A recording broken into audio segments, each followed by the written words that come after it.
Hey guys, Caleb here, back again with more Red Knot. This time I have Thieves Quarry by D.B. Jackson. Let's see here, it's got a little thingy on the front.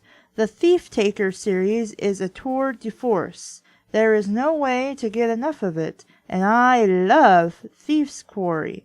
This is definitely the best new series of the decade. Somebody, best-selling author of Jane Yellowrock series. The reason why I don't know whose name that is because the public library put their logo right over it. So, thanks, library. Anyway, the cover is just of a dude on a pirate, well, I was going to say pirate ship, but I don't know if that's a pirate ship. Just like a maybe colonial dude. I don't know. It's just like that kind of time period. And then the back. Advance praise for, meaning before it was even published, these people were paid to say something about this book. Thieves Quarry. I literally read this book in one sitting. Its fast-paced, shocking crime, vivid historical setting, and the twists and turns of intrigue and suspicion totally absorbed me. Kate Elliott, best-selling author of Cold Magic. D.B. Jackson's writing is amazing, and Thieves Quarry is even better than the first book. Absolutely enthralling, and I couldn't put it down. It's a wonderful read. Kat Richardson, best-selling author of the Grey Walker series. Oh, so something we've actually read before on this show. Cool. Praise for Thief Taker. That has nothing to do with this book. Just stroking the author's ego and promoting his other book. This diverting, fast-paced what-if debut novel set in colonial America. Okay, so it is colonial America. Will appeal to fans of genre benders like Robert McCummins, Speak the Nightbird? Okay, Speak the Nightbird, and CC Finally's Patriot Witch book list. D.B. Jackson has masterfully woven history and fantasy to create pre-revolutionary Boston that should have been... to create a pre-revolutionary Boston that should have been. Peopled by an array of entertaining characters from conjurers to revolutionaries, Thief Taker is a compelling debut novel by a writer who knows what he's doing. I look forward to reading more of Ethan Kelly's adventures. C.E. Murphy, author of the Walker Papers series. A well-turned mystery whose supernatural elements add to the intrigue. Entertaining. Kirkus Reviews. D.B. Jackson emerges as the leader of the new American Revolution in historical fantasy. Thief Taker is a fresh, original adventure set in colonial America that is at once familiar and unlikely version in history or fiction that you've ever seen before. I read this book in one day, and I can't wait to read the next book in the series. C.C. Finley, author of the Traitor to the Crown trilogy.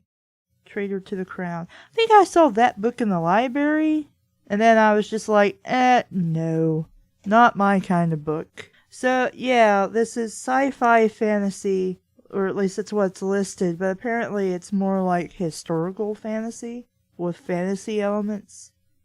Inside cover. Boston, 1768. The seizure of John Hancock's sloop Liberty by His Majesty's Navy in the summer, and the riots that erupted in protest of that act have increased tension between the colonists and the Crown. British warships bearing regiments of the King's soldiers, more than 1,000 strong, menace the city and will soon occupy Boston streets, to the dismay of many colonists, including Samuel Adams and the Sons of Liberty. But neither riots nor sabotage by radical colonists can explain the shocking scene aboard HMS Greystone, which lies anchored in Boston Harbor. 100 men are dead, with nary a hint of what foul treachery might have fallen them.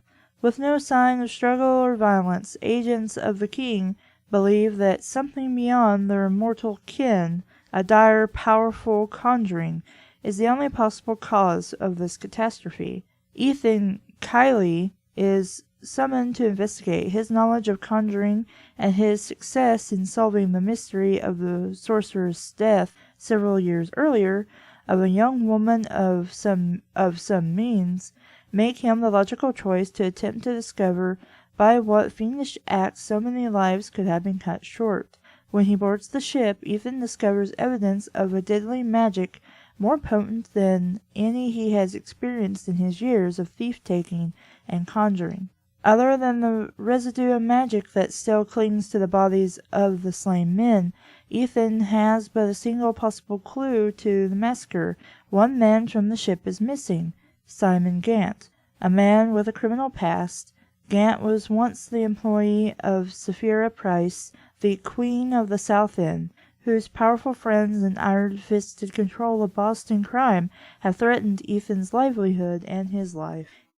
Pressured by the British to conclude his inquiry quickly, Ethan follows the lead only to be challenged by another conjurer hired by his nemesis to thwart him, but not before he learns that Gant once spoke of a great treasure that he managed to pilfer from Sapphira herself. Ethan is sure that Gant, Sapphira, and the missing treasure are connected to the mass murder on the ship, but he faces worse than what he has suffered at the hands of Sapphira's thugs, a conjurer who can kill 100 men with a single massive pulse of magic. He must find the fiend, and quickly, because Thomas Hutchinson, Lieutenant Governor of Massachusetts, has given him mere days to solve the murders, or he will order Ethan and every other conjurer in Boston hanged for witchcraft. Because that's a thing you do. You don't know what happened, so you mass kill everybody. That's logical. Entirely logical. Chapter 1. Boston, Province of Massachusetts Bay, September 28, 1768. He heard the man's footsteps first, boot heels clicking on the cobblestone street leading toward Clark's shipyard. A moment later, Tanner came into view, a bulky shadow against the faint distant glow of the comfortable homes of Boston's North End. He walked with purpose, his hands buried in his pocket. Every few strides he glanced back over his shoulder. Tanner passed Ethan Kiley without noticing him, though Ethan stood just off the lane, so close that he could have grabbed the man's arm as he hurried past. With the concealment spell Ethan had placed on himself a few minutes earlier, he could have planted himself in the middle of the street, and Tanner would have collided with him before realizing that he was there. Still, Ethan breathed into the crook of his arm, so as not to give himself away with a puff of vapor in the cool autumn air. He watched as the man walked onto the wharf and crept past the first of the shipyard warehouse. Tanner moved with more caution now. His steps on the gravel and dirt fill of the wharf nearly lost amid the sound of small waves as they slapped against the ship's hulls and lapped at the timbers of the pier. The moon, a night or two past full, hung low in the east, like some great lidded red eye. I thought lidded wasn't a word. His reflection wavered on the smooth waters of Boston Harbor, casting just enough light for Ethan to mark Tanner's progress as the thief slipped from shadow to shadow. Somewhere out on the wharf, amid the warehouses, Tanner had hidden a small package containing several gold watches that he had pinched from a watchmaker named Charles Short. All told, they probably were worth 5 times the £10 Short was paying Ethan to recover them.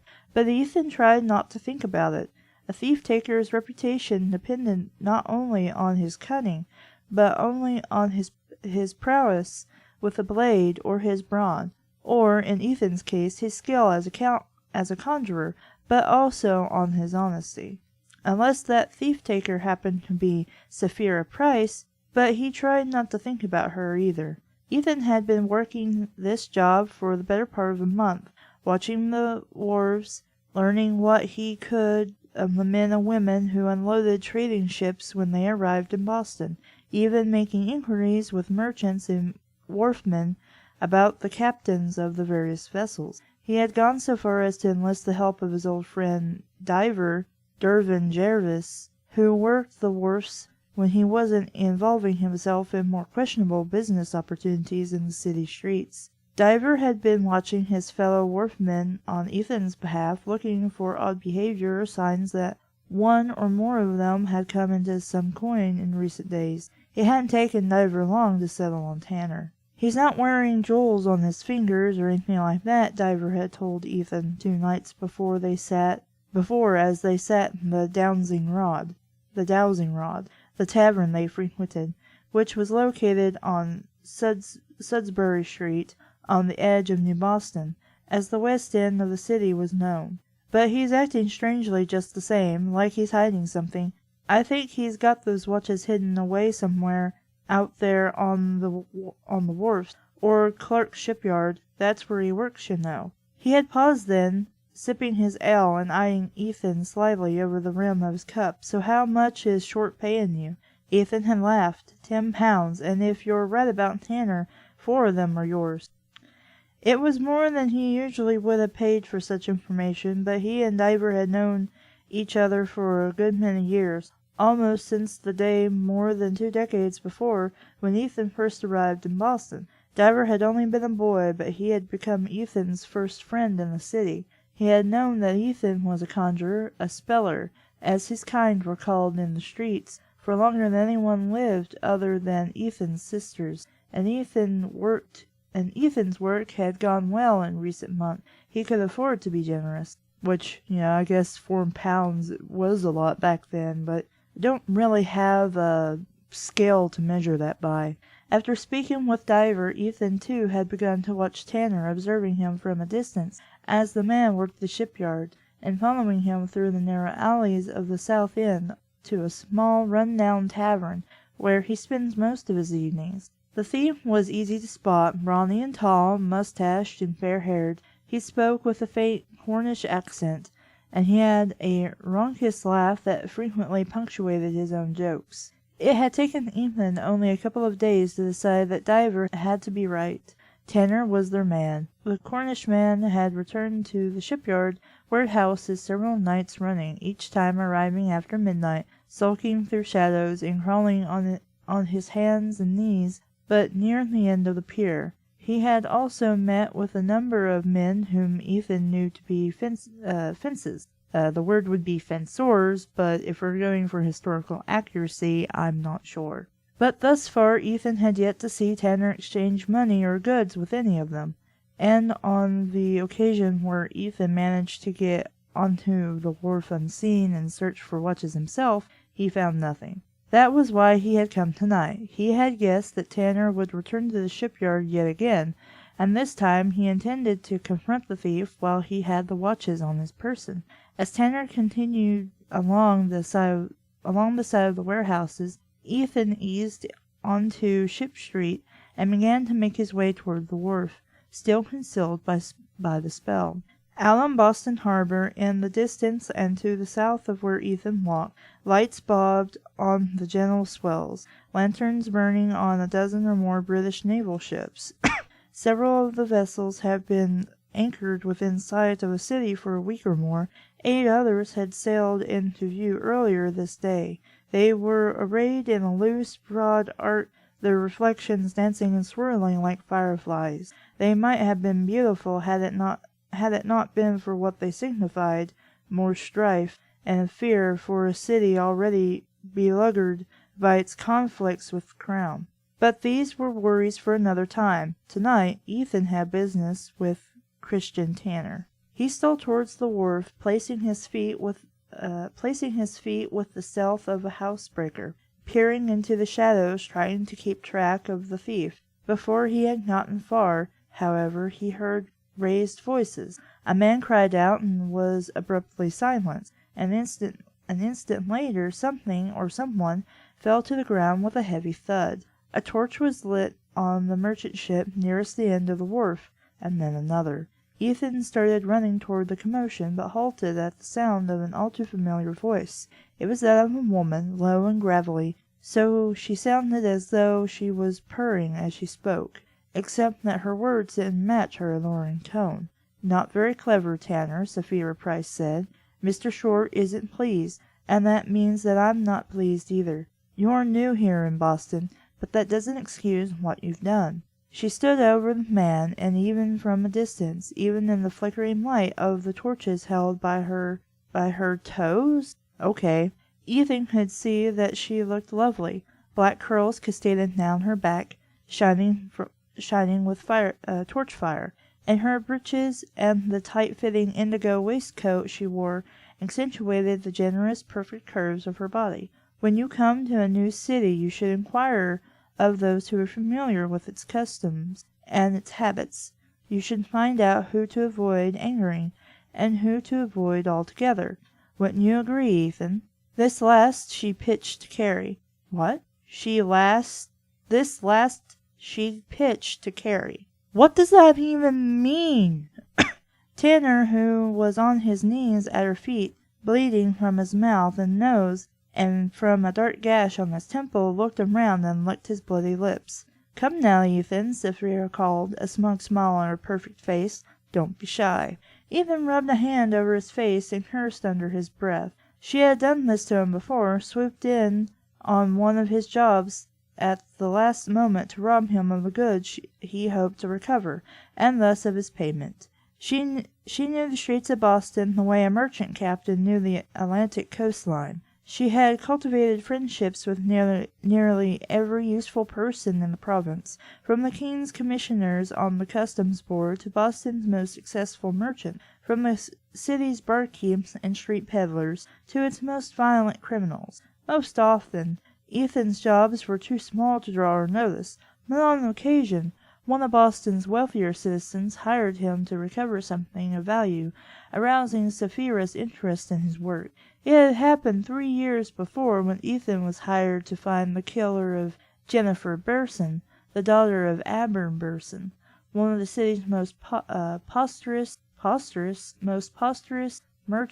merchants, and again 16 months ago, when Ethan was asked to recover goods stolen from one of the city's wealthier shopkeepers, and it seemed it had happened once more with this job. Charles Short's wares might not have been the best in the city, but gold watches were enough to entice Sapphira, no matter who made them.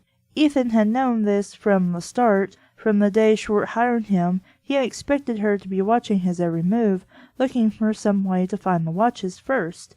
But he had been so careful, he had been sure that this time, at least, he had bested her. "Show yourself, Kylie," she said, her voice hardening. "I want to see the look on your face." On more than one occasion, Sapphira and her men had come close to killing him. She was brilliant and deadly, and her tufts? Okay.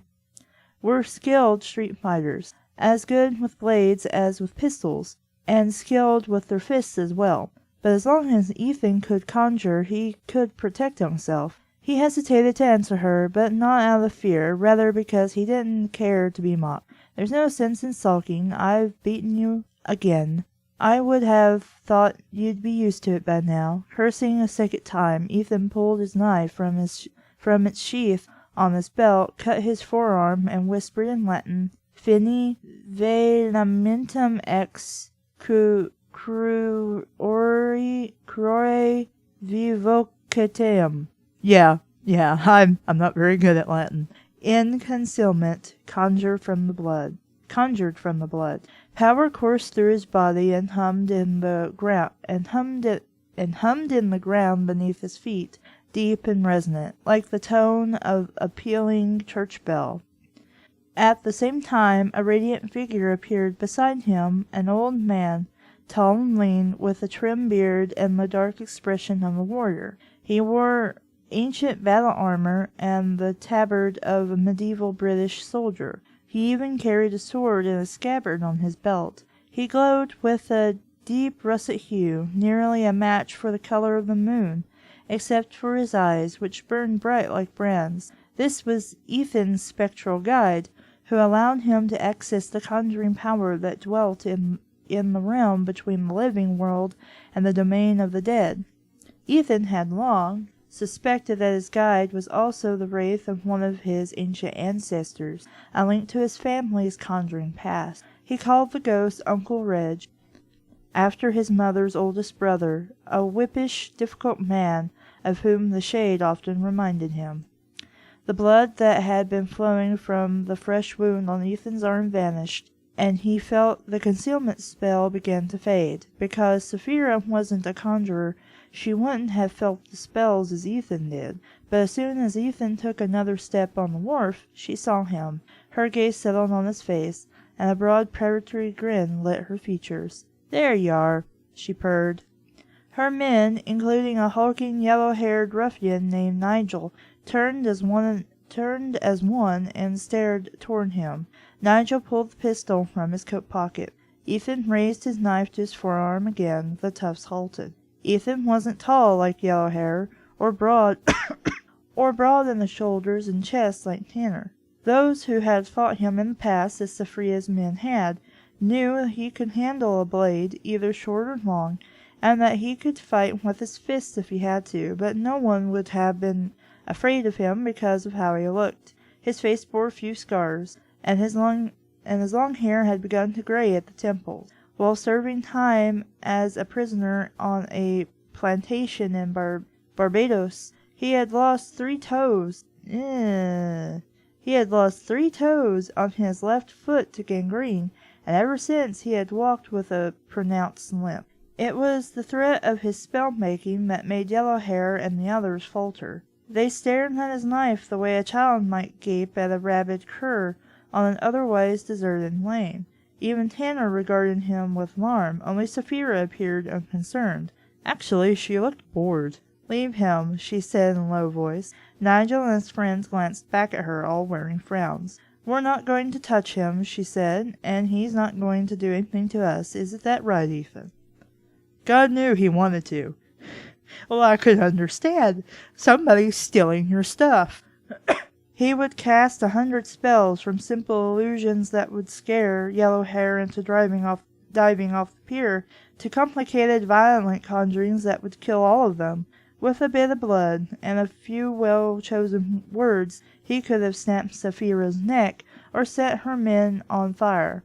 But Sapphira had powerful friends, and as much as he hated her, he wasn't willing to hang for her murder, or return to the horrors of prison. "I don't want to hurt anyone," Ethan said at last, forcing a grin onto his lip. "Just give me what's mine, and I'll be on my way." She laughed she laughed. He had to admit that it was a good laugh, throaty, unrestrained, had it not been directed at him, he might have liked the sound of it. "Nothing here is yours," she told him. He pointed at the sacks she held in her hand. "Those watches are mine." She handed the watches to Nigel. You can try to take them, but I think we both know how that'll turn out." Ethan's eyes flicked toward Yellowhair, who smirked back at him. If he could have taken the watches from her with a conjuring, he would have done so, but the power he wielded didn't work that way. He could hurt her, make her drop the package. He could make the wharf collapse beneath her. He could even grind the watches to dust, rendering them worthless. This last was quite tempting, but he couldn't make them leave her and appear in his own. If he wanted them, he would have to try to take them from her. And she was right. That might not work out well for him. £10 wasn't enough to justify risking his life or his freedom. Diver might have disagreed, but Diver was young, reckless. Ethan lowered his blade. "Good boy," Sapphira said, sounding like she was speaking to a wayward puppy. "How did you know?" Ethan asked, his voice thick, her smile luminous. "You know better than to ask me that." She motioned for Nigel, and the big man returned to her side, as obedient as a hunting dog. Ethan raised his blade again, making sure both Sapphira and Nigel understood that he was ready to conjure at the first sign of a threat. Sapphira handed her man the watches and whispered something that Ethan couldn't hear. "How did you know, Sapphira?" Ethan asked again. "Ask your friend," she said, sparing him a quick glance. "Derry, is it?" "Derry. Diver. He was known in the streets by both names." Ethan muttered a curse under his breath. "We're leaving now, Ethan," Sapphira said, turning away from Nigel to face him once more. "Good work on this one. You made it very easy for us. You're also kind of a dick." She sauntered his way and then past him, hips swaying. Most of her men followed, including Gordon, a brute of a man, even brawnier than Nigel, and Nap, who was smaller than the others, though no less dangerous with a blade or gun. Ethan still held his knife over his arm, and he racked his brain for some spell that could stop her, allow him to reclaim the watches, and also enable him to make his escape. But as Saphira walked away, Yellowhair bent low over Tanner, and in one quick motion slashed at the man's throat with a blade Ethan hadn't noticed before. Blood gushed from the wound. Tanner's eyes rolled back into his head, and he toppled onto his side. Blood stained the wharf crimson, and began to pull at its edge, seeping over the wooden boards to drip into the water below. Ethan rushed forward, all thoughts of stopping Saphira fleeing his mind. He pushed past Yellowhair, who merely chuckled. Reaching Tanner, he dropped to his knees. "Remedium," Ethan said, practically shouting the word. Some Latin words. Healing conjured from blood. Usually a healing spell required that he mark the injured body part with blood, but in this case blood was everywhere. The air reeked of it. The wharf beneath him pulsed with power. Uncle Reg appeared again, though he hardly even glanced at Ethan or Tanner. Instead, the wraith stood with his back to them, staring after Saphira, and as the blood disappeared from the wood and dirt, and from Tanner's neck and shirt, the gaping wound began to close. Ethan couldn't tell if he had acted soon enough. Tanner had lost a great deal of blood in just those few seconds. A part of him wasn't certain why he cared. Tanner meant nothing to him, but if Saphira wanted him dead, Ethan would do all he could to keep him alive. At first, even after the gash had healed itself, Tanner didn't move, but leaning close to the man's face, Ethan felt a slight stirring of breath. He grabbed Tanner's wrist and felt for a pulse. Did they know to, do this back then? I mean, granted, it's not something I've really studied, but hey. Also faint, but unmistakable. Ethan sat back on his heels and took a long breath. After what seemed like years, Tanner's eyes fluttered open. Ethan cut himself once more and drew forth a bright light that hovered over them like a tiny sun. You're a conjurer. You're a conjurer, Tanner said, trying to scramble away from him, although he was too weak to get far. I'm a conjurer, and I just saved your life with a spell. The man's hand stayed to his throat, his fingers probing the raw scar left by Nigel's blade. Why? He asked. Ethan shrugged. I don't know. Don't make me regret it. With some effort, Tanner sat up. His arms trembled, and his skin looked patsy. "'Kay. Is she gone?" "Aye," Ethan said, "but you need to leave Boston. If she sees you, she'll try to kill you again, and I might not be around to heal you, but Short, that's the man who owned those watches you stole. He wants you transported as far from these shores as possible. Failing that, he wants you dead. He made that clear when he hired me, and I wager every shilling I have that he told Saphira the same thing. So you were going to turn me over to the sheriff?" Ethan made no answer. He didn't always turn in those he was hired to pursue, and he never killed any man unless left with no choice. He had lost too many years of his life to prison and forced labor to send men away for commission of petty crimes, and he had seen too many lives wasted in battles and in the harsh conditions he had endured in his plantation prison to kill for a little cause. But he always insisted, under the threat of painful spell-induced death, that those he captured leave Boston never to return. The last thing he needed was for word to get around the city that he didn't punish the men he was hired to pursue. He would never be hired as a thief-taker again.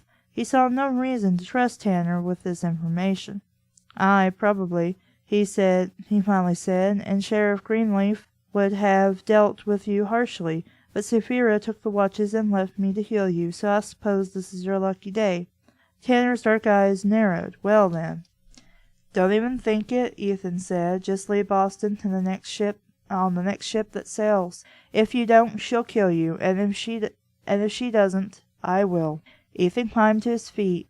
let the light fade out, and started to limp back along the wharf to the city street. He needed a nail, and it seemed he also needed to have a conversation with Diver. "I suppose I'll thank you for saving me," Tanner called after him. "Don't bother," Ethan said over his shoulder. "I didn't do it for you." Ethan followed Ethan followed Ship Street to Fish Street, and continued along the edge of North End, skirting the finer neighborhoods. He walked by the warehouses and darkened storefronts, past Paul Revere's silver shop and the Hancock Wharf. The moon cast his shadow long and haloed across locked doors and clapboard facades. The air was cool and dry, laden with the smells of brine and fish, burning wood and ship's tar. After crossing over Mill Creek, he followed Ann Street as it turned away from the harbor and met Union. Two men of the night watch stood at the far corner, speaking in low voices, one of them chuckling at some jest Ethan didn't hear. There was no established constabulary? I'm just going to say constabulary in Boston, and for now at least there were no British regulars patrolling the streets. Men of the watch were expected to guard the citizens of Boston and their property from lawbreakers, and when they failed, which they did with some frequency, one of Boston's thief-takers, in most cases Sapphira, Price, or Ethan, was hired to recover the stolen items. The sheriff of Suffolk County, Stephen Greenleaf, bore some responsibility for keeping the peace as well, though he was but one man, with no soldiers or guards under his immediate authority. The long and short of it was that even with several hundred British soldiers aboard ships in the waters off the city's shore, Boston remained a lawless city. Some of the men who served the watch were honest and competent, others were not. A few worked for Sapphira Price and took advantage of their time on the watch by robbing empty homes, so that Sapphira could return the stolen items to their rightful owners, for a substantial fee, of course. He didn't recognize either of these watchmen. This didn't mean necessarily that they worked for Sapphira, but he would have felt better had he known at least one of the two. He kept his head down and his hands in his pockets as he walked past them. "It's late to be aboard in the street." Ethan halted and turned. Both watchmen had stepped forward, their expressions hard. They were young men, one tall and spear-thin, the other short and brawnier. Ethan guessed that they both were armed, although he had yet to pull out either pistol or knives. "Yes, it is," Ethan said. "I'm just on my way to the dowsing rod for a nail or two." His voice remained steady, but he met the taller man's gaze unwillingly to let them believe that he feared them. I'm less interested in where you're going than where you've been. I'm a thief-taker," Ethan told them. "I was down at the wharves looking for a man who robbed a client." The tall one continued to regard him like something a dog might drag in off the street, but Ethan could see from the easing of his stance, the slight droop of his shoulders, that this answer had satisfied him. "Find him?" Ethan shook his head. "I'm afraid not." "Well, better hunting next time." The man was already turning away as he said this. The second man continued to watch Ethan, but he made no effort to stop him. Ethan raised a hand in farewell and continued toward the tavern, glad to get away with nothing more than a few questions. He cut through Wings Lane, a dark narrow byway that connected Union and Hanover streets, and turned towards Sudbury. Before he reached the next corner, a gray and white dog bounded at him from the shadow between two shops. She ran a tight circle around him, her tongue hanging out, her tail waving wildly. "Well met, Shirley," Ethan said, stopping to scratch the dog behind her ears. She licked his hand and fell in stride beside him as he continued towards the dowser. Even here, close to the center of the city, the streets were mostly deserted. On most nights as clear as this one, even this late, there would have been at least a few people walking the lanes, a chassis or two rattling past. But the arrival of the King's warships in Boston Harbor seemed to have brought a deeper chill to this autumn night. Reaching the dowsing rod, Ethan gave Shelley one last scratching pat on her head. "Good night, Shelley," he said, and stepped inside. The great room of the tavern shone with candles. The warm air was tinged with the pungent bitterness of spirimosity, candles, and the sweet scent of pipe smoke, the musty smell of ale, and the savory aroma of yet another of Canis Lester's excellent fish chowders. Candace, the Dowser's owner, made the best food found in any of Boston's public houses, and she served good ales at a reasonable price. When Ethan first met her over 6 years before, she had already inherited the tavern from her husband, who died of smallpox during the outbreak of 1761. I don't know why one looks like an eye here, but it does. A young widow whose beauty and sharp humor complemented a keen wit and savvy business sense, she had transformed the tavern from a dreary broken-down haunt for rogues and miscreants into a reputable and profitable establishment. Her rules were simple: no whoring, gambling, or fighting. If you couldn't discuss politics or religion without getting into an argument, you were to take your differences out into the street, and if anything you said or did attracted the notice of the watch or the sheriff, chances were she didn't want you in her tavern. She relied on her hulking barman, Kelf Finnegran, to keep order and to see to it that no one disobeyed. But Kelf rarely had to do more than serve ale and stew, and on occasion toss the drunk out into the lane. Candace was willowy and nearly a foot shorter than Kelf, but most of the time one of her tongue-lashings was enough to tame even the hardest man who set foot in her place. Ethan stood just inside the door, scanning the tavern for her, but she was nowhere to be seen. "Hiya, Ethan," came a booming voice from behind the bar. Kelf raised a meaning hand in greeting. "You looking for Catherine?" he asked, his words coming out as one long quick jumble, as they always did. "Hi, Kelf," Ethan said, grinning at the huge man and walking to the bar, she and back. Kelf nodded. "Making the chowder tonight. Everyone's favorite. She can barely keep up. I can tell her you're here, though." "No need. She'll see me soon enough." Ethan dug into his pocket and placed a shilling on the bar. The Kent Pale," he said, "and some chowder when it's ready." Right. Diver's in his usual spot." He nodded toward the back of the inn. "Iffen you're looking for him, my thanks." The barman handed him a tankard of ale, and Ethan made his way back to Driver's table. The Dowser was crowded and loud this night.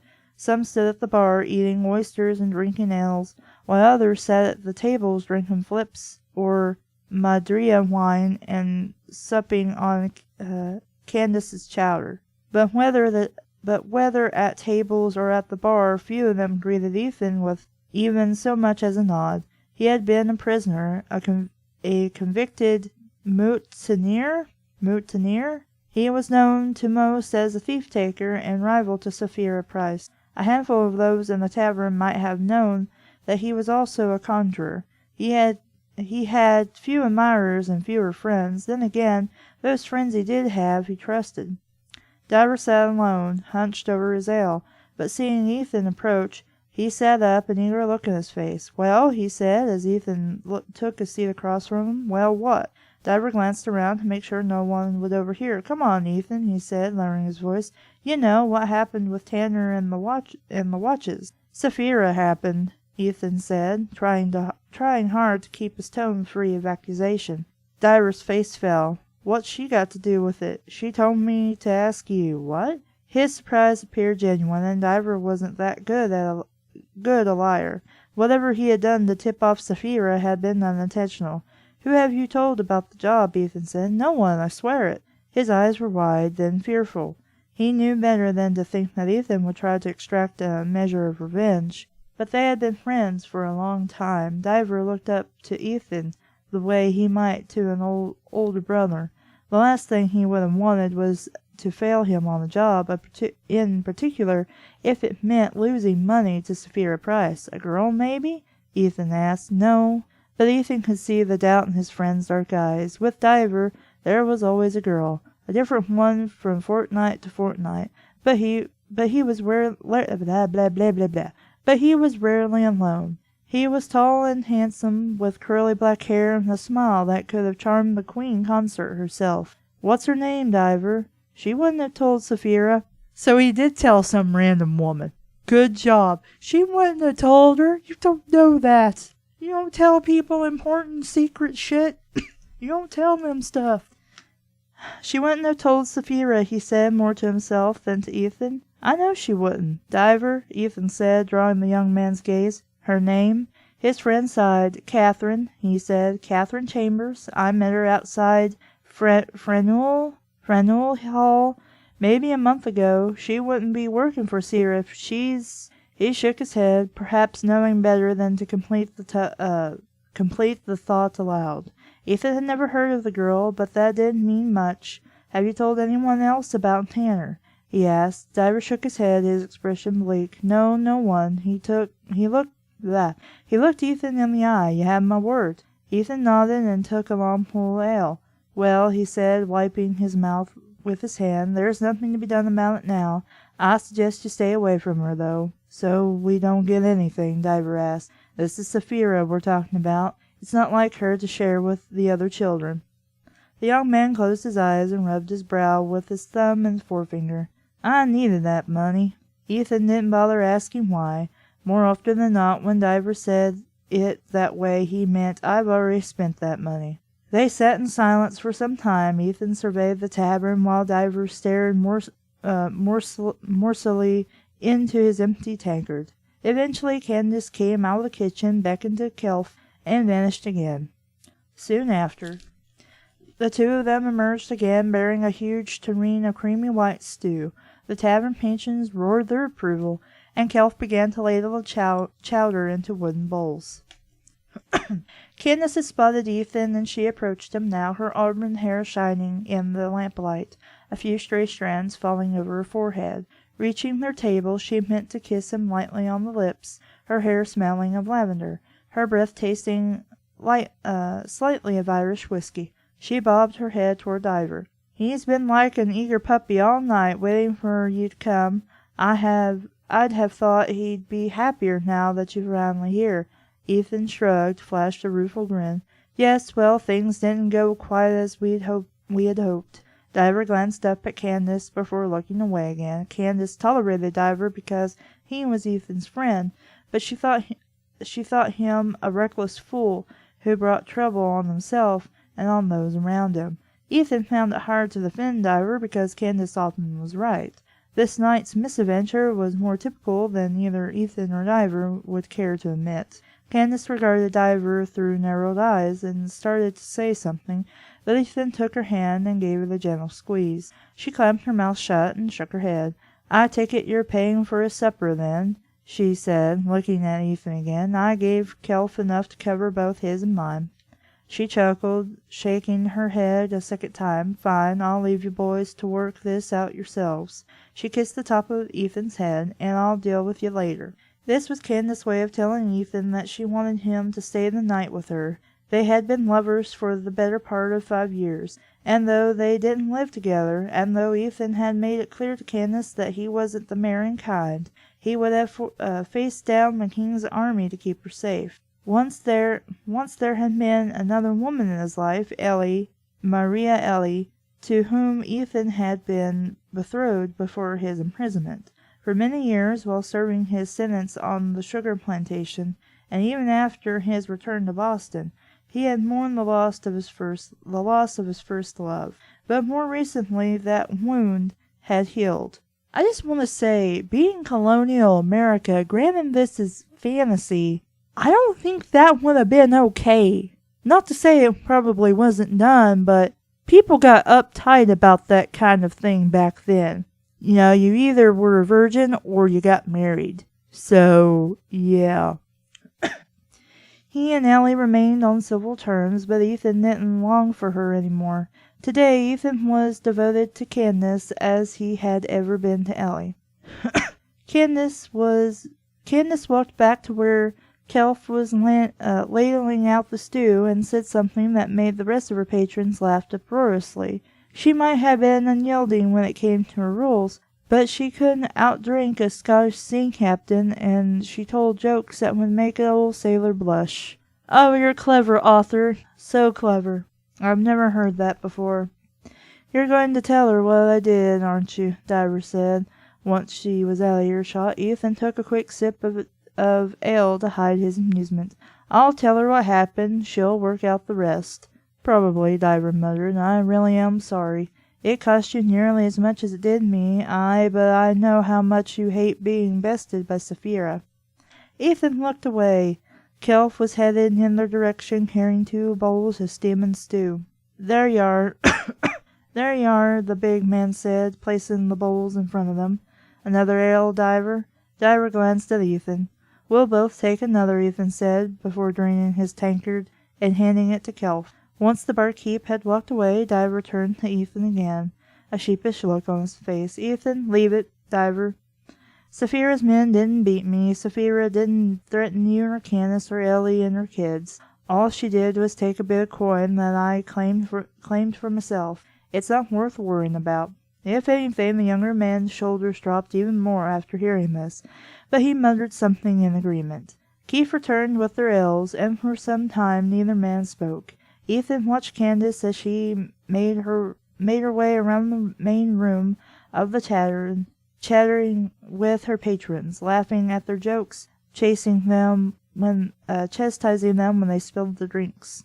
Now and again her eyes found Ethan's, and she smiled, but for the most part she left him and Diver to themselves. "I liked working with you," Diver said at length, pushing his empty bowl to the center of the table. "I liked being a thief-taker, even if it was just for a little while." Ethan eyed him. "Did you?" "Aye," his friend said. "Was I any good at it?" "You figured out that Tanner was her thief. That took some doing." Diver beamed. "Does that mean I can help you with another job?" "I don't know. Can you manage to take a girl to your bed without telling her my business?" "Of course I can," Diver said, his color rising. Ethan sat forward. "Are you sure? I'm asking you this seriously. There are times when I'll want your help, but after this—" He shook his head. "If I'm going to rely on you, I have to know I can trust you." The younger man held his gaze, though Ethan could tell that the words stung. "You can." Ethan regarded him for another moment. "If you tell me it's so, I believe you. Next time I need help, you'll be the man I turn to." Diver grinned. "I'm grateful." He hesitated before asking, "What did Sapphira do to him? To Tanner, you mean?" Diver nodded. "She had one of her tufts cut—" I guess it's supposed to be tufts. I guess maybe that's slang for, basically her goons. "She had one of her tufts cut his throat." The blood rained from Diver's face. "They killed him?" "No, she didn't want him dead," he said, knowing as he spoke the words that it was true. She wanted to distract me. She figured I would save him. And I did, though only just." Ethan regarded his friend. "Do you still want to work with me?" "Aye," Diver said, though his hand shook as he lifted his ale. He said something else, but Ethan didn't hear what it was. A man had just entered the dowser, and one Ethan recognized, though at first he couldn't remember from where. His face was sallow and thin, his cheekbones high. He had a wispy beard and mustache, and his wheaten hair, straight and shoulder-length, tied back in a plait, looked almost golden in the dim light of the tavern. He was slight and short, dressed as he was in a brown coat and matching waistcoat, tan breeches that appeared to be a silk shirt. He looked like a merchant, but the man also wore silver-rimmed spectacles, and it was these that struck Ethan as familiar. After a few seconds they realized why. This was one of the men who had met with Tanner, and who Ethan had assumed traded in pilfered goods. Tanner had met the stranger in the tavern in the North End, and the two of them had spoken for nearly an hour. Ethan recalled thinking at the time that this fence had to be new to the city. He felt even more certain of this now. He had never seen him before that day in the North End. The fence stood near the doorway, surveying the crowd in the tavern, his brow creased, his gaze flitting from face to face. For just an instant the man glanced directly at Ethan, his lenses catching the lamplight, so they appeared opaque. In the next moment he looked away, having given no indication that he had recognized him. As he surveyed the rest of the tavern, though, the stranger's dark eyes widened in recollection. He didn't move right away, continuing instead to survey the room, but Ethan could tell that this was merely for show. At last he crossed to the bar and slid a coin onto the polished wood. Kelp handed the man an ale, but said nothing to him, and the stranger turned away without a word. Again he made a show of searching for a place to sit, but when he left the bar he walked directly to where whoever he had seen was seated. Ethan followed the man with his eyes, hoping that he would also catch a glimpse of the stranger's friend. This person, though, was blocked from Ethan's view by a wooden post. Ethan shifted his chair as civilly as he could, but to no avail. "Are you even listening to me?" Diver asked, leaning forward to force Ethan into his line of sight. "No, I'm not. A man just walked in. Don't turn. I saw him with Tanner about a week ago." "What was he doing with Tanner? Trying to buy watches, I think." "Do you think he came here looking for you?" Ethan shook his head. "No, I'm not sure he ever saw me, but I want to see who he's with." He drained his ale and stood. "Stay here. Don't do anything to draw attention to yourself." "All right," Diver said. Ethan walked to the bar, squeezing past a crowd of young wharfmen. "I would have brought you another ale," Keith told him, taking his tankard and filling it. "I know, thank you. I wanted to stretch my legs a bit." The barman shrugged and handed him the ale. Ethan took a sip and turned to lean back the bar, doing his best to appear relaxed and uninterested. He could see the stranger now, though his back was to the room. Sitting across from him, his face shrouded in shadow, was a large man who looked very much like someone Sapphira would hire for his brawn. Ethan didn't recognize him. He had dark, straggly hair and a broad, homely face. His nose was crooked, and a dark scar ran from the corner of his mouth to his chin, so that his face seemed to wear a perpetual scowl. The two men sat hunched over the table, their heads close together. The big man didn't seem to be saying much, but he nodded every so often. After Ethan had watched them for several moments, his curiosity got the better of him, and he bit down hard on the inside of his cheek, drawing blood. "Odium," Ethan said to himself. Some more Latin. Listen, conjured from blood. Why is everything conjured from blood? Whatever. He felt the blood in his mouth vanish. Uncle Reg appeared beside him, and power thrummed like a plucked string on a lute, making the air in the tavern come alive for the span of heartbeat. No one standing near Ethan appeared to notice, only someone who conjured would.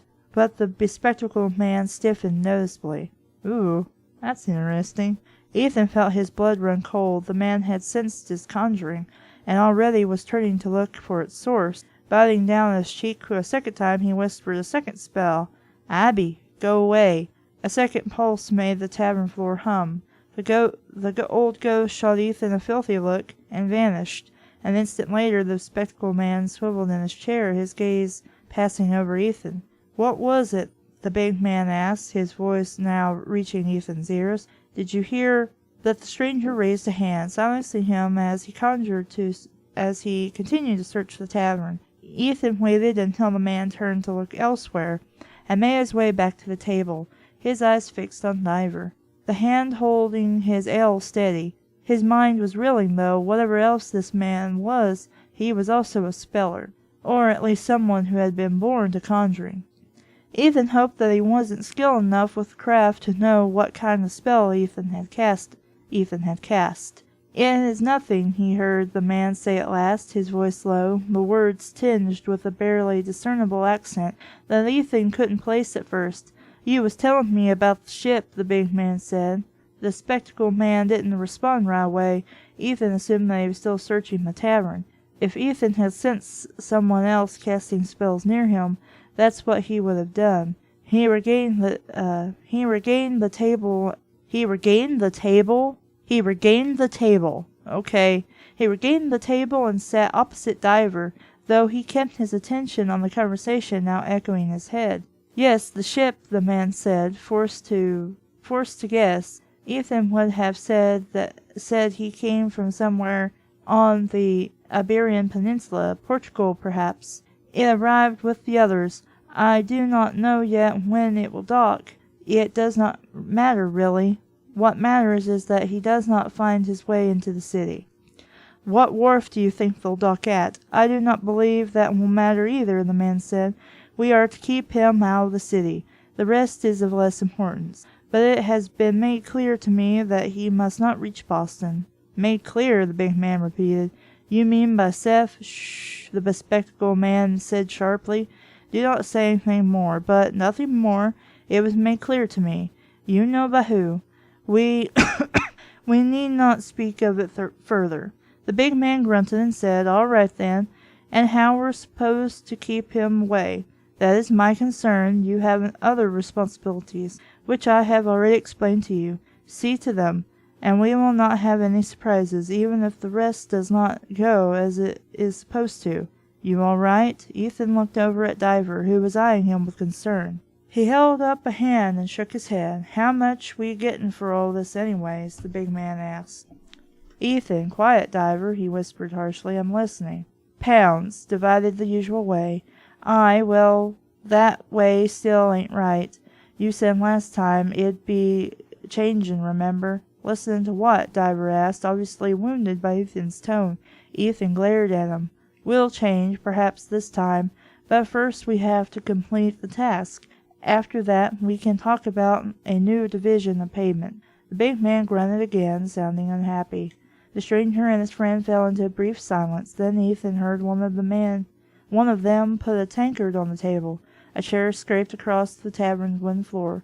"I am leaving now," the bespectacled man said. "I would suggest you leave this place as well. I am not sure if it is as safe as we assumed." "What's that mean?" "Nothin'," the stranger's voice said, his voice low. Ethan saw the bespectacled man emerge from their section of the tavern and made his way to the door. He watched out the corner of his eye as once again the man surveyed the room, perhaps hoping that his unseen observer would reveal himself with another spell. Reaching the door, he glanced back one last time, his spectacles flashing in the lamplight. Then he slipped out into the night shortly after. The big man left as well, lumbering to the door without so much as a backward glance. Still, Ethan didn't release the spell, for fear that the stranger lurked outside the dowser, waiting for him to do just that. But he faced Diver again. "I'm sorry about that," he said. "I had cast a spell and was listening to their conversation." "Whose conversation?" Diver demanded. Ethan could tell that he had pushed his friend to the limits of his patience. "I didn't catch either of their names. I told you I saw one of them with Tanner. The other I had never seen before. But he started to say something about Sapphira, I'm sure of it." The other man cut him off before he could say more. "What were they talking about?" Ethan repeated their cryptic references to the ship. "Do you think any of this is important?" "I don't know," Ethan admitted, "but there was something else about the one who knows Tanner. He felt my conjuring." Diver's brow furrowed. "You think he stopped, his mouth dropping open and his eyes going wide. "You mean," he whispered, "you think he's a speller too?" "Aye, and if he is, and if he's working on something with Sapphira, then this could be very important." "So what do we do?"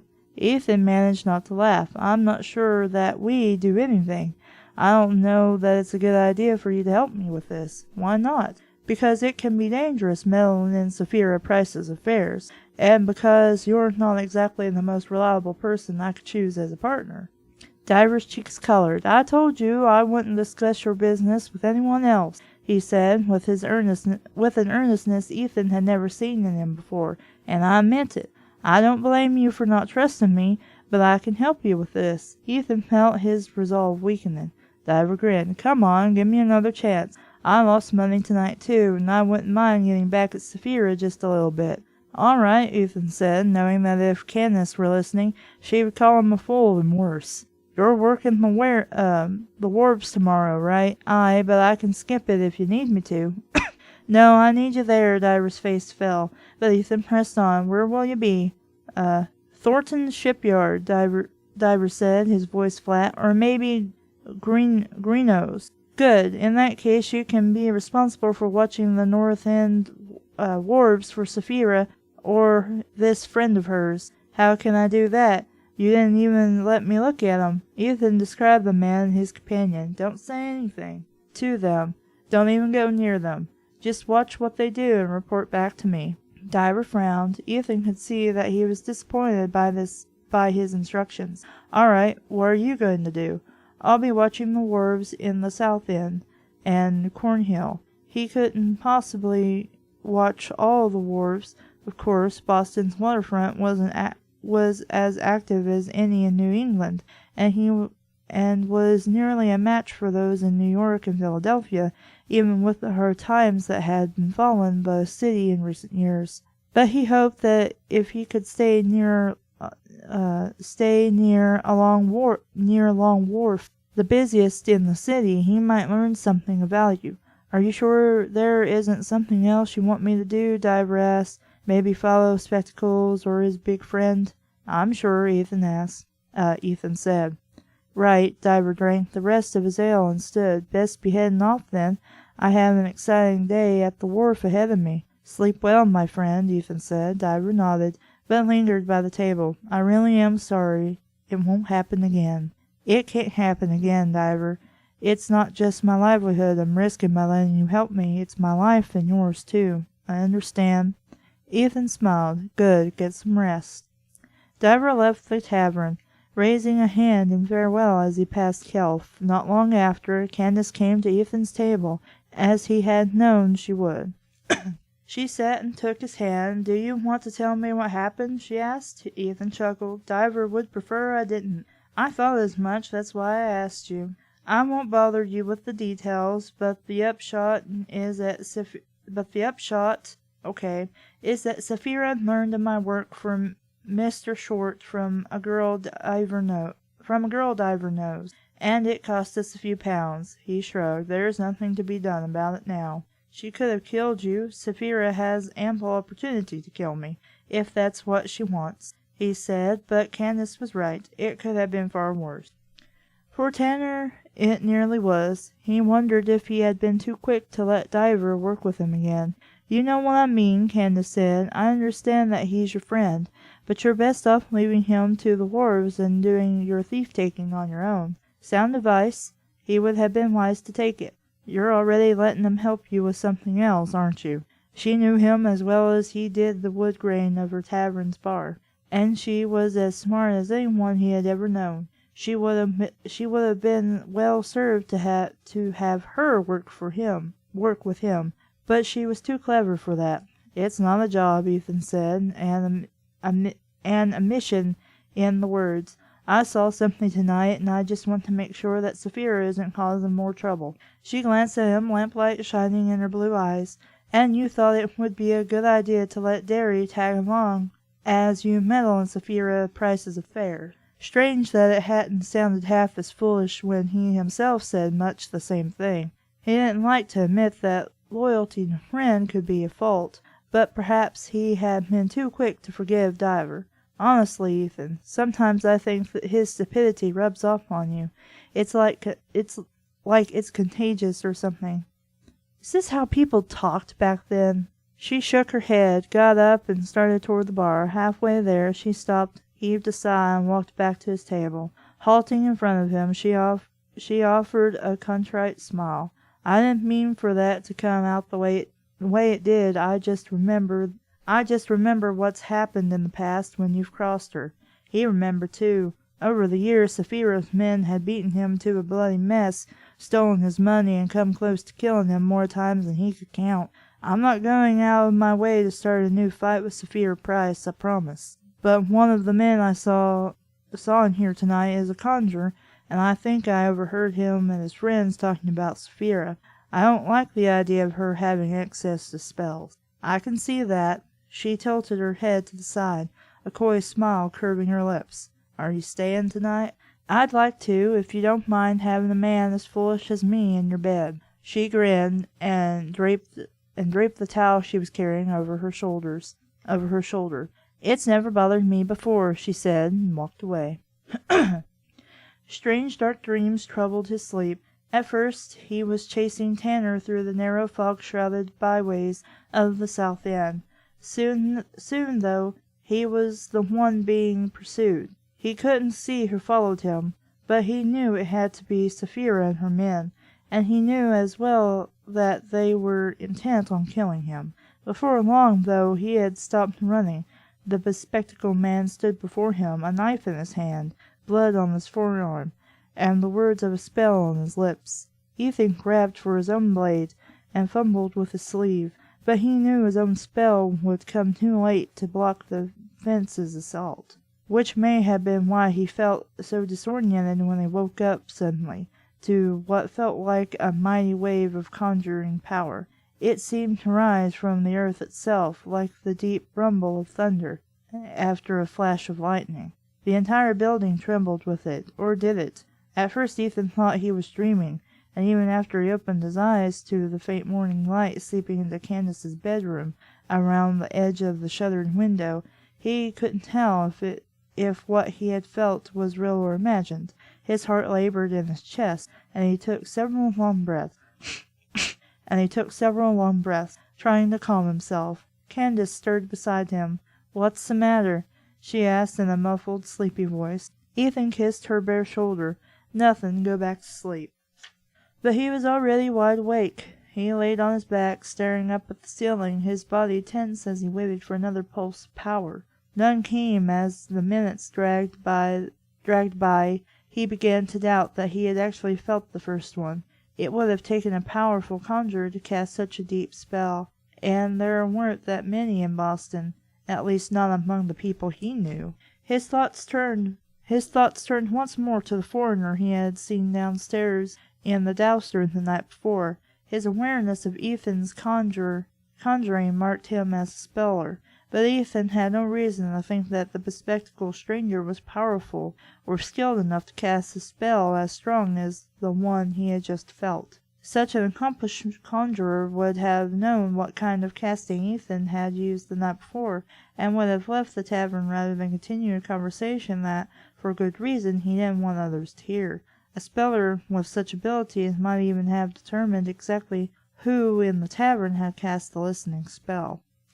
But if Sapphira's friends hadn't cast the spell this morning, who had? Targina Windcatcher, a self-described marriage smith, was a powerful speller, and made no effort to hide the fact that she conjured. Jana, though, did most of her conjuring at night. The one time Ethan had gone by her place before mid-morning, he had woken her with his knocking. Jana had been none to please. Gavin Black, an old conjurer who lived on Hiller's Lane, gave up spells long ago, or so he claimed. From what he told Ethan, it seemed he had done most of his conjuring as a younger man, while sailing on merchant ships and captaining his own vessel. But he had long since made his fortune, and though Ethan had spoken to him about conjuring, he had never known him to cast a spell. The other conjurers he knew in Boston weren't skilled enough to work such powerful castings. If the spell had been real, Ethan closed his eyes again, trying to remember what he felt in the instant before he woke. At first, all that came to him was the physical sensation, the feeling that the air around him, the bed beneath him, the walls of the room, were all reverberating with a single tone, as if God himself had struck some enormous spell. But sifting through his memory of those first few sensations, he realized that he had awakened feeling vaguely uneasy, though whether because of his dream or something inherently dark in the casting, he couldn't say. His pulse had slowed, but still Ethan knew that he wouldn't get back to sleep. He swung himself out of bed and began to pull on his clothes. "Where are you going?" Candace asked, her voice husky with sleep. She smiled up at him. "It's early still. I can't sleep. I wasn't suggesting sleep." He sat on the bed beside her. "I'm not sure I'm in the mood for that either." Her expression grew serious. "What's the matter?" "I thought I felt something, a spell. That's what woke me." "Nearby?" He shook his head. "No, maybe it was so powerful it was hard to tell." "Okay. Somewhere here in Boston, but I can't be sure of much beyond that. The truth is, I'm not even sure it was real." She frowned. "I don't understand. I might have dreamt it. It felt real enough, but I can't think of anyone in the city with the strength or skill needed to cast such a spell. You said last night there was a man in the tavern, a conjurer." "I don't think it was him," Ethan said. He stood again and reached for his shirt. "But I should go. Something about this isn't right." He wanted to know more about the bespectacled man, and eventually he would speak with Jana. She might not have been responsible for the spell that woke him, but at least she would be able to tell him whether or not he had imagined it. He finished dressing and leaned over to kiss Candace. "A spell as big as what you felt," she whispered. "Could you have cast it?" Ethan hesitated, nodded.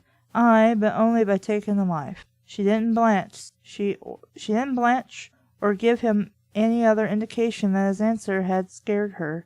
She merely said, "Watch yourself," and reached up to touch his cheek. She wrapped his hand around hers for a moment. Always. He left her room, descended the stairs, and walked out of the Dowser into a street.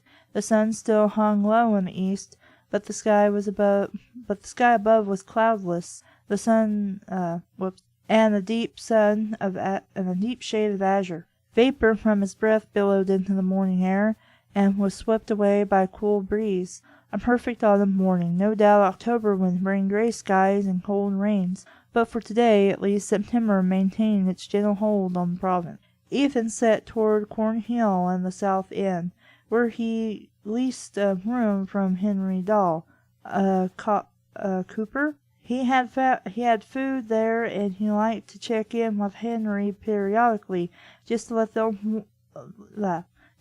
old man know that he was well. Henry might have been his landlord, but he treated Ethan as he was a son. Knowing that Ethan was a thief-taker, he worried when he didn't hear from him for more than a day or two. As Ethan walked towards his home, he considered again Candace's question and his answer to it. The spells cast by conjurers fell into three broad categories. Elemental spells were by far the simplest, and also the least powerful. Using one of the basic elements, air, water, earth, or fire, a conjurer could summon phantom sounds or visual illusions to confuse a foe and deceive the unsuspecting. When Ethan's mother first began to teach him and his sisters how to conjure, these were the spells she showed them. Living spells were more potent and more difficult to cast, as the name implied. A living spell drew its power from some part of a living thing, blood or flesh, hair, feathers, or fish scales, grass, leaves, or tree bark. Such spell-making went far beyond mere illusion. Using living spells, a conjurer could heal with blood, as Ethan had done the night before, or he could kill with it. A powerful conjurer might raise a wind or a storm.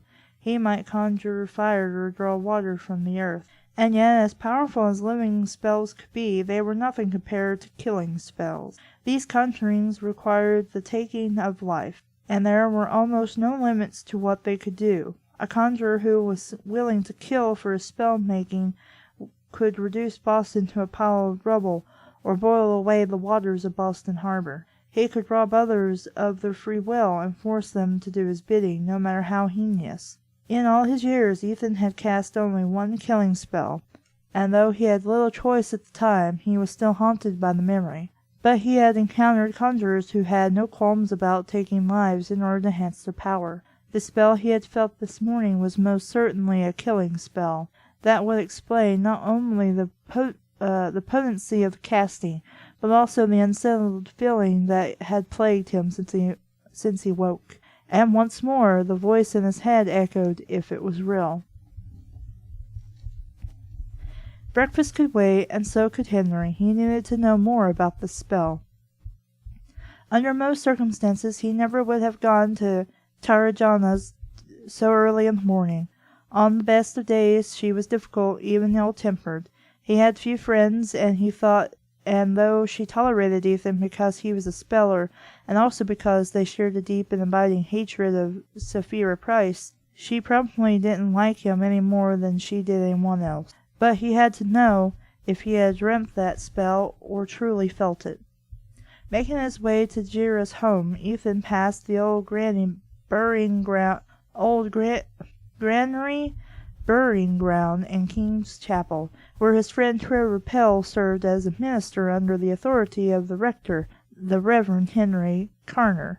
Once beyond the chapel, Ethan cut south to Newberry Street, where homes and shops gave way to open pastures and wooded country estates. Sugar maples and white-barked birch trees lined the road and grew in clusters along the edge of the fields and grazing tracts, their leaves shading toward orange and bright yellow, rustling in the wind.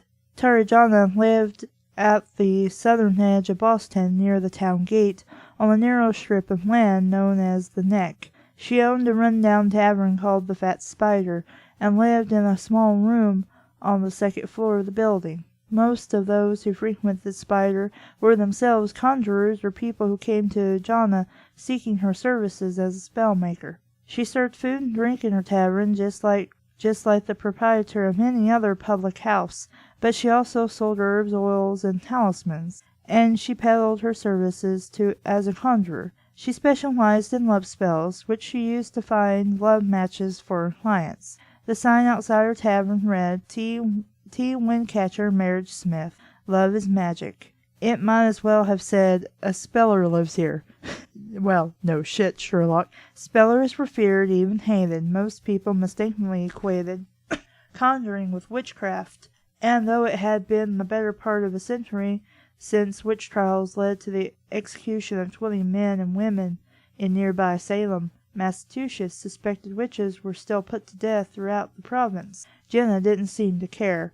Reaching the Fat Spider, Ethan knocked on the tavern door, expecting that he would have to rap on the gray, weathered wood for several minutes before hearing any response. He was wrong.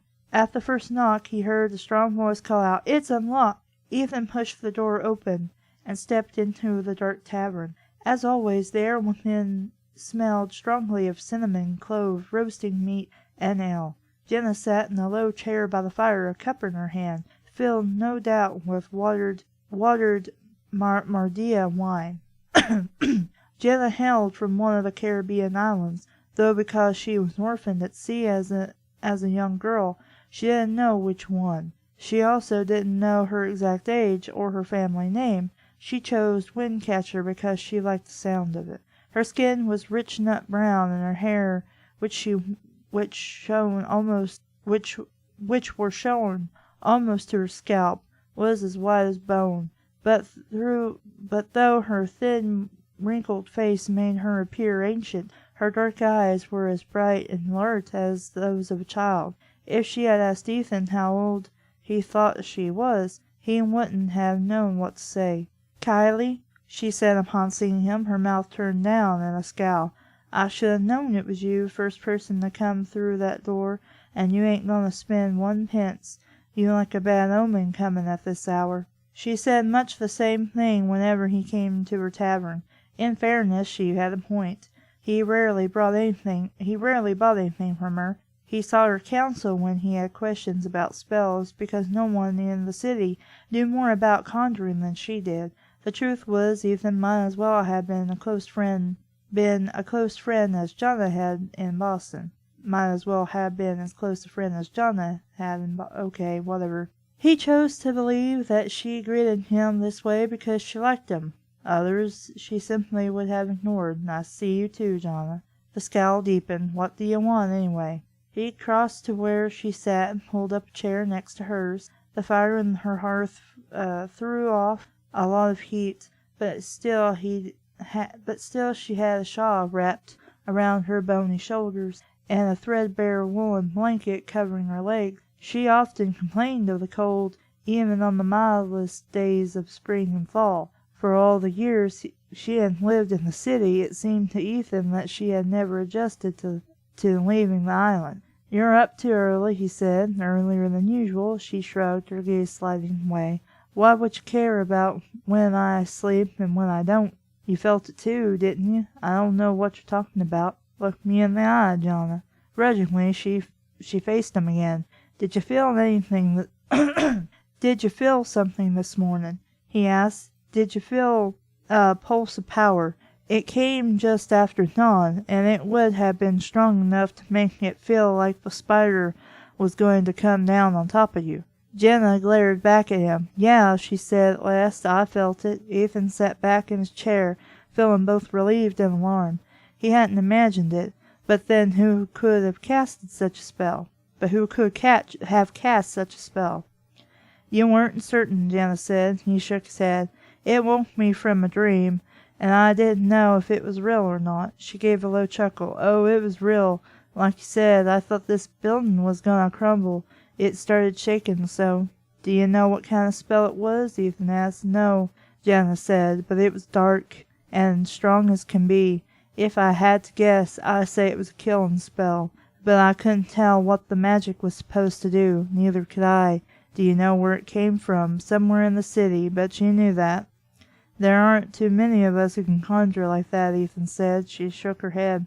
You, me, old Black. There were the only ones I can think of. Her expression turned sly. To be honest, Kylie, I feared it was you. It wasn't, and I don't think it was Gavin either. He raised his eyebrows. I assume it wasn't you. Woke me from deep sleep, she said. So I figured, seeing you were awake before noon. He smiled. She frowned. I encountered a new conjurer last night, a friend of Saphira's, I believe, but I don't think he's powerful enough to have cast the spell we felt. Donna's frown deepened. You sure? A dark spell from a friend of Saphira sounds just about right to me. Most times I'd be inclined to agree, and maybe you're right. I intend to keep an eye on him, but right now, as far as I can tell, he's not strong enough. If you say so, Jenna said, not sounding convinced. Is there anyone else new in town, Jonna? Anyone who could have cast a spell like this? No one I can think of. He had expected her to say as much. All right, he said, standing. My thanks. He crossed back to the tavern door and pulled it open. If you hear anything about a new speller in Boston, someone capable of this kind of conjuring, you'll let me know, right? There any gold in it? I'm not working for anyone. I'm doing this for me. Yeah, she said, the scowl returning. I thought so. He smiled, stepped out onto the street, and started to pull the door closed. Kylie. He poked his head back in the tavern. You were the first person I thought of. Other minds might work the same way. You watch yourself. Would she have given such a warning to someone she didn't like, at least a little? I will. Again, thank you, Donna. After leaving the Fat Spider, Ethan followed Orange Street back north as far as Essex Street, and turned east toward the harbor, making his way past the wharves and still houses west of Windmill Point. The sun was higher overhead, warming the air a little, but not enough to drive off the autumn chill. Hundreds of gulls circled over the shoreline, ghostly white against the deep blue sky, their cries echoing through the city streets. A line of cormorants, black as pitch, glided just above the surface of the water. Ethan could see a few merchant ships on the harbor. 2 or 3 white sails billowed in the distance, and several ships closer to port were already ready on sweeps. But the 14 British naval vessels poised near Castle William, on the fortification of Castle Island, at the south end of the harbor, dominated the waterways. Even at a distance, Ethan could see red uniformed soldiers on their decks, and the black iron mouths of the ship's cannons gaping at the gun ports. Merchant ships piloted by captains less bold than those who had passed the naval vessels on the way to port might already have sailed to Newport, or one of the smaller ports in Newbury or Salem.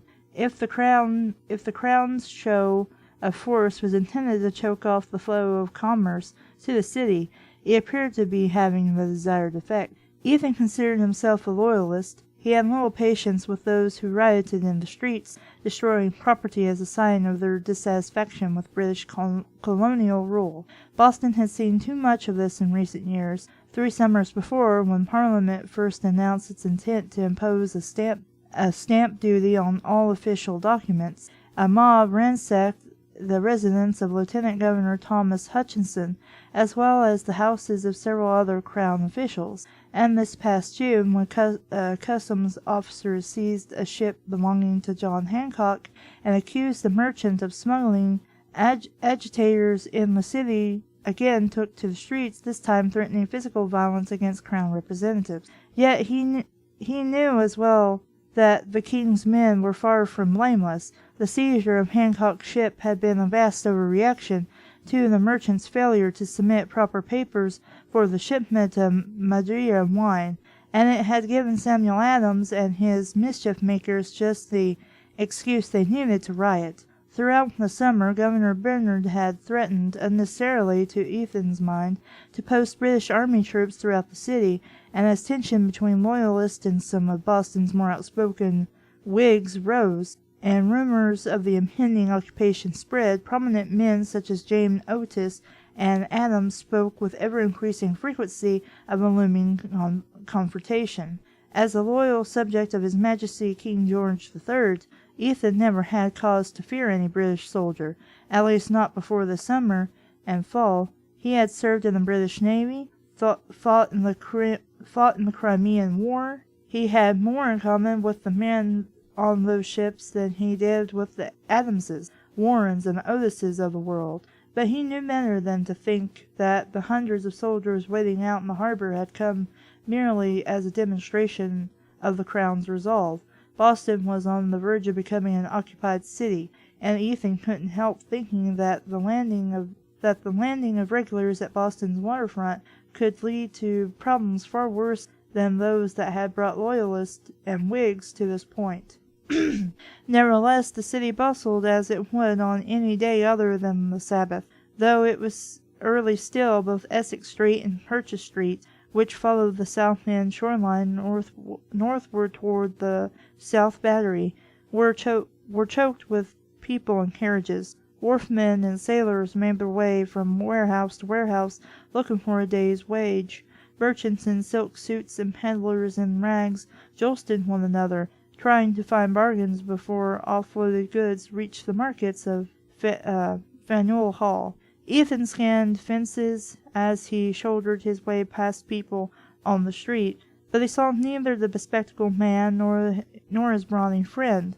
To his relief, he also saw no sign of Sapphira or Tufts. I guess that's supposed to be Tough. He limped on, his bad leg beginning to grow weary and sore. He couldn't keep himself from glancing repeatedly at the warship.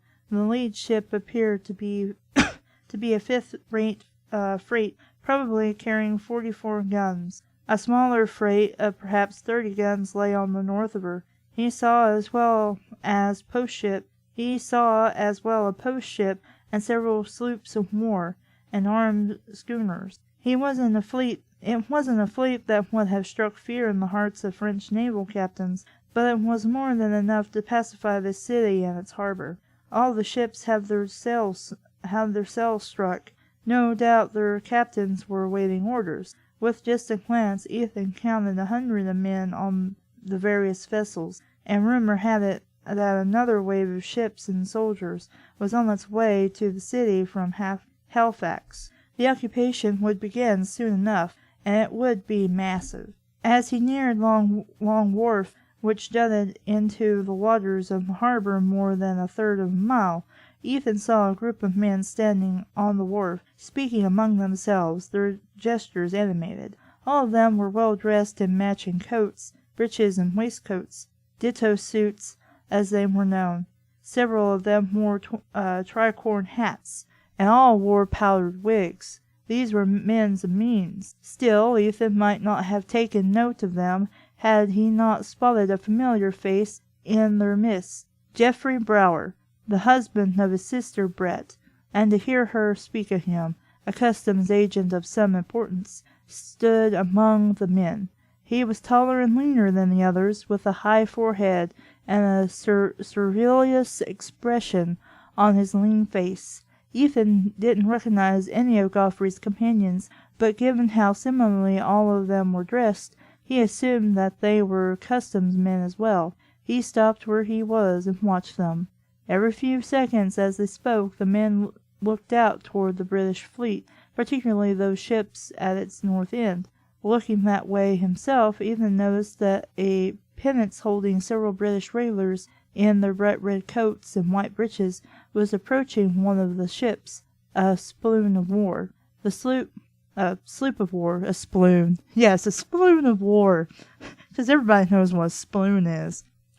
The sloop had its sails struck, as did the other vessels, but Ethan could see no one on its decks, not a soul. Several more regulars in another rowboat made their way toward the sloop from the northern end of the island, and not long after, a second pinnacle from one of the larger ships closest to the city's waterfront approached Long Wharf and the dock near where Godfrey and his colleagues stood.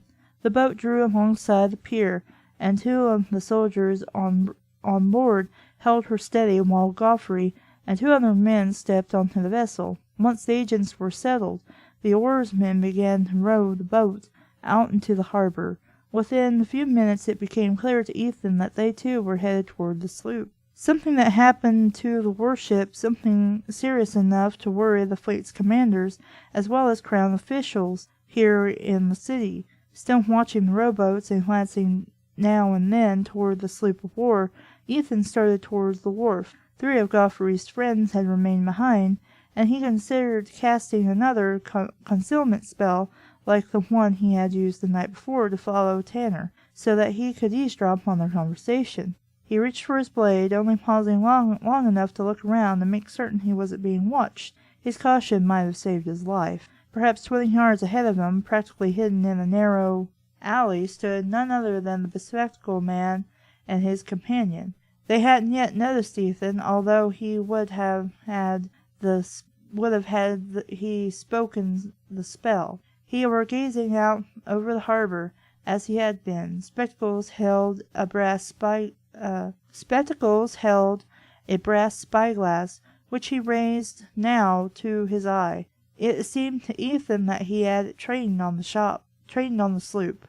Rather than halt again and thus draw attention to himself, Ethan kept his head down and walked past the men, but his pulse raced. Whatever had happened to the British sloop of war had drawn the attention of Sapphira's conjurer friend, or perhaps the man had done something to the ship, something that demanded a spell powerful enough to wake all of Boston's conjurers from their early morning slumber. Well, I don't think it's a bad book, but it's not interesting to me. There's a lot of dilly-dallying and describing things I really don't think need describing.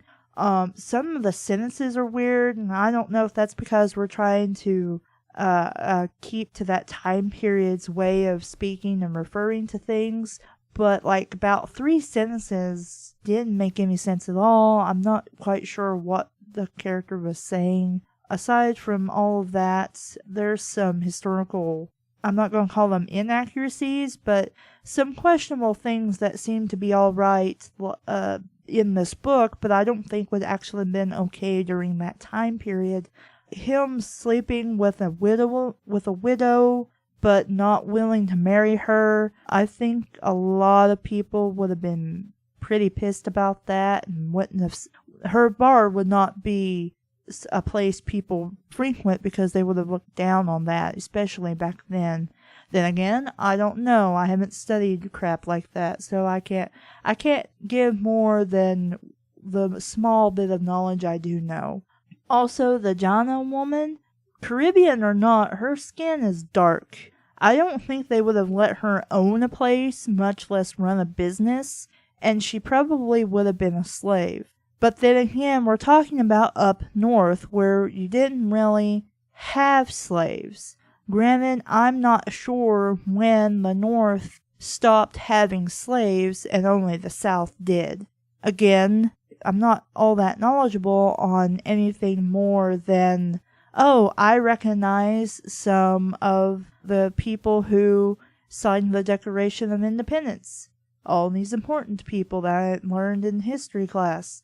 But aside from that, I could care less about this book. That was Thieves Quarry by D.B. Jackson. If you liked it, pick it up. If you don't, you're not missing anything. This really is probably a book more for people who do know more about, historical America back in the colonial days and are interested in reading books like that. So, I'm Caleb, and this has been Red Knot. Thank you for listening. Bye!